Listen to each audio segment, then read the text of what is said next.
Come along on this journey of doing a Russian style pedicure prep for gel polish on Jacob's toes. We obviously are going to start off with the cut, file, and shaping. I'm going to be doing more of the above and beyond method, and we can talk about how to make it a more faster process as well. After we do the cuticle push, then we're going to be using the arbor band to etch the nail plate, and I like to do it after the cuticle push just because you can use another bit to get closer around the cuticle area and the side walls after you've done the cuticle removal.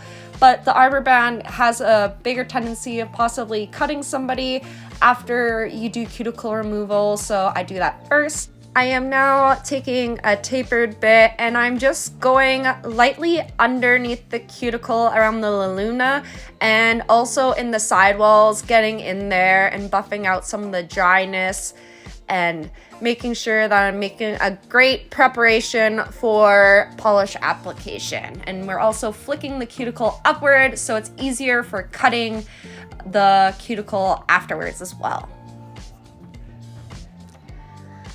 So when you're doing cuticle removal with the nippers, you want to make sure you're getting all of the dead cuticle around the laluna, and we're also wanting to get all of the dead cuticle in between and on the side walls. It's very important to look at the big toes because they tend to get a little bit more of a cuticle buildup at the tip where the free edge hangs, so you want to make sure you get in there and cut that out as well.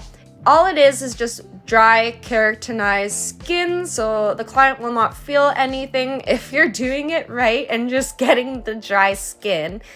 So it's a very easy process. It's just very particular because if you leave any of this cuticle on, that will A, lead to imperfections on your perfectly border line of polish, and B, it can also interfere with the polish adheration because then it's not sticking on the straight nail, it's also sticking onto skin. And I'm following up with a barrel bit, so I'm polishing around everything that we have nipped so that A, the cuticle will not grow back as fast because we're polishing it off, and B, you will have less chance of getting hangnails or anything like that. To make this process faster, you can just use the arbor band for the etching process and then just follow with one other bit to kind of top it off. Or you can either just do a nip-less cuticle removal as well. That is also an option that could possibly help you save time. I like doing all the above because all the above is all the above for me.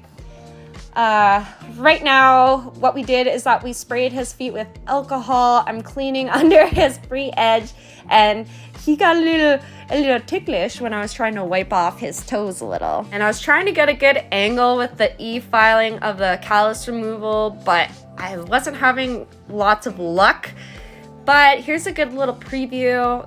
Jacob's pretty gifted in only having callus like a little bit around his ankle. So we're just focusing on that with the 80 grit pad.